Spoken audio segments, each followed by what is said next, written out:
Você já estava ficando mal acostumado, né? Fazia o quê?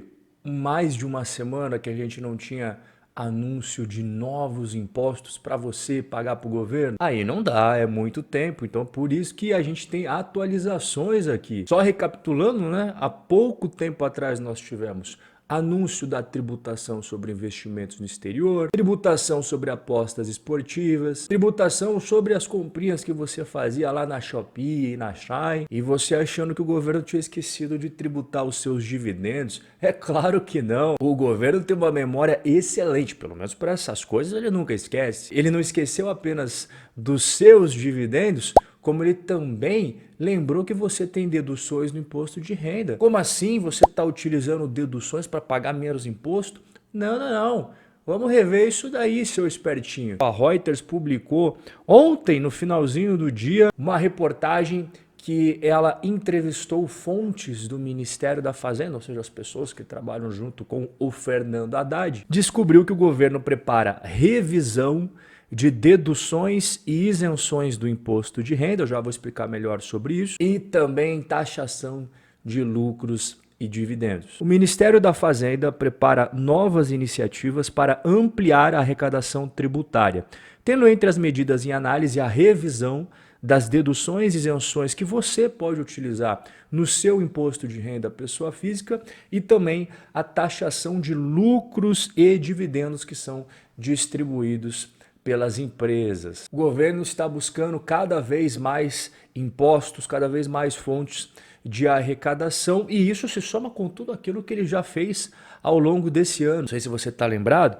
o governo criou um imposto de até 22,5% sobre investimentos no exterior. Além disso, né, eles já apresentaram também propostas lá de taxar as apostas esportivas e também taxar os sites internacionais de e-commerce. Então hoje o governo brasileiro já arrecada demais. Ele já arrecada isso daqui, ó, coisa pra caramba. Só que isso não é o suficiente. Eles precisam mais, porque os gastos do governo nunca param. Então, na busca de mais e mais receitas, além do que eles já arrecadam, o governo está atrás aí de mais 100 bilhões de reais. Deixa eu explicar para você o que é dedução do imposto de renda, que tem muita gente que poderia utilizar, mas acaba não utilizando, e isso é benéfico para você, tá? Dedução é uma quantia que você pode descontar da base de cálculo do seu imposto de renda, ou seja, você reduz o quanto de imposto de renda você paga. Então, você tem a base de cálculo do imposto de renda que você vai somar lá os rendimentos recebidos ao longo do ano e tal. Beleza, você chega aqui a um valor. As deduções permitem que essa base de cálculo comece a ser abatida e aí o imposto que vai incidir, ao invés de incidir sobre esse valor, vai incidir sobre esse valor aqui. Ou seja, em outras palavras, você vai pagar menos imposto. E tudo isso dentro da lei, não tem nada legal aqui não, é seu direito. Hoje, como é que funciona? Em relação às despesas com educação, você pode deduzir os gastos que você tem, por exemplo, com seus filhos lá na escolinha, educação infantil, creche e tal, ensino fundamental, ensino médio e também os gastos com ensino superior. E aqui entra a graduação, entra pós, entra mestrado, entra doutorado, e a galera que não foi para a parte de faculdade, universidade, resolveu fazer um tecnólogo, resolveu fazer um profissionalizante, um ensino técnico, também está valendo, também entra aqui, tá? E os gastos que você tem com educação ao longo do ano possuem um limite que você pode utilizar esse benefício. Qual que é esse limite? É uma dedução por pessoa no valor de R$ 3.561,50. Pô, Robin, mas você tá de brincadeira. Com a escola do meu filho eu gasto muito mais que isso. Eu sei que o valor é baixo, mas esse é o valor que dá para utilizar. Agora, é importante ressaltar que existem coisas que não entram na lista. E você pode, às vezes, se confundir. Por exemplo, faz aula de inglês, né? Cursos de idiomas. Não pode, não pode. Atividades esportivas e culturais, balé, futebol. Não, não vai poder utilizar. As despesas com uniforme, despesas com transporte escolar, material escolar, também material didático, não pode entrar aqui. O que eu acho um erro. E nós temos outro muito utilizado que é a dedução com as despesas de saúde. Então, aqueles pagamentos que você faz a médicos, dentistas, psicólogos, planos de saúde, exames laboratoriais, tudo isso você pode deduzir do seu imposto de renda. E o pulo do gato aqui é que não há limite máximo para ser abatido com gastos de saúde. Só que aqui um detalhe importante, não é só você dizer que você gastou, você tem que ter o comprovante, tem que ter lá o recibo ou a nota fiscal, comprovante de depósito, pagamento, e nesses documentos tem que constar dados seus, seu nome, seu CPF e também dados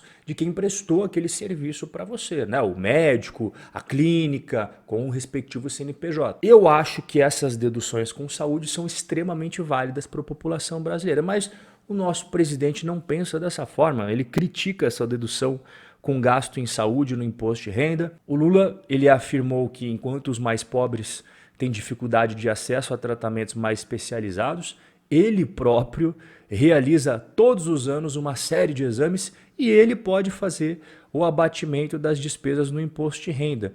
E ele classificou isso como uma contradição. Que bom que o nosso presidente tocou no tema da contradição, porque eu realmente espero então que todas as contradições sejam resolvidas em nosso país, como por exemplo, o governo gastando 65 mil reais com um sofá e 42 mil reais com uma cama para o Lula e a sua respectiva companheira usufruírem. Então, já que nós vamos acabar com as contradições nesse país, todo brasileiro, obviamente, vai também receber na sua residência um sofá de 65 mil e uma cama de 42 mil reais. O governo também vai eliminar essa contradição e vai proporcionar a todos os brasileiros que possam curtir uma hospedagem em um hotel maravilhoso em que as diárias custam 37 mil reais, como o próprio presidente e a sua respectiva companheira puderam aproveitar. Ainda bem que o nosso líder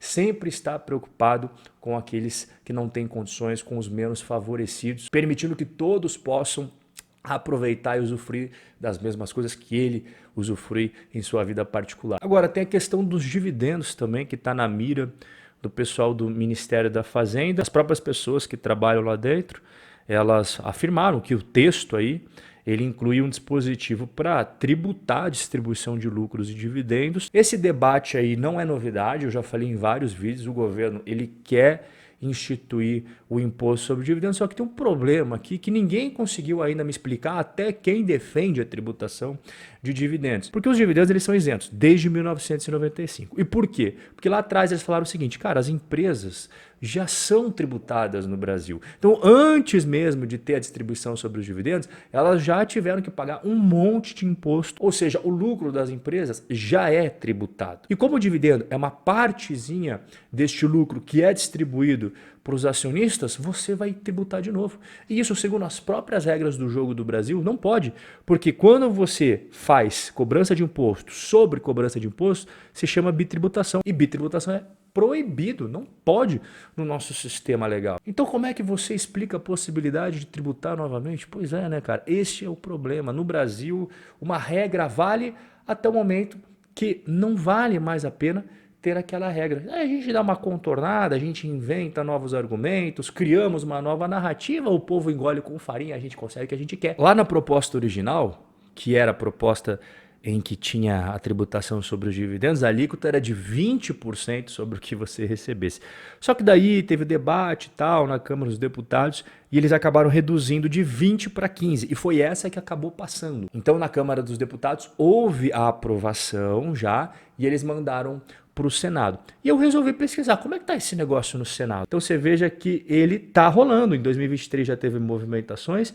A última aqui, dia 19 de abril, não faz tanto tempo assim. E o mais curioso é que todas as propostas que tem tramitação aí no Congresso, né, seja nas câmaras de deputados ou seja no Senado Federal, tem ali um placarzinho de votação, pô, você é a favor, você é contra, e nesse caso aqui, ó, nós temos 110 pessoas que são favoráveis a pagar mais impostos, elas querem contribuir para que o governo possa gastar mais, né? A farra não pode parar e eu estou muito feliz de estar financiando isso. Enquanto isso, nós temos uma pancada de outros brasileiros que estão de saco cheio disso. 792 votos contrários. Inclusive, você pode computar o meu aqui não, porque eu sou completamente contra você criar mais tributação, tributar sobre o que já é tributado. Eu não teria problema nenhum em pagar imposto, e pagar imposto pra caramba se nós tivéssemos retorno, como por exemplo, você tem uma Noruega, uma Dinamarca, uma Suécia, mas não é o caso. Então, já que não é o caso, pode parar com essa palhaçada, porque a gente já paga muito e não recebe nada em troca. Me conta aí o que você achou dessas novidades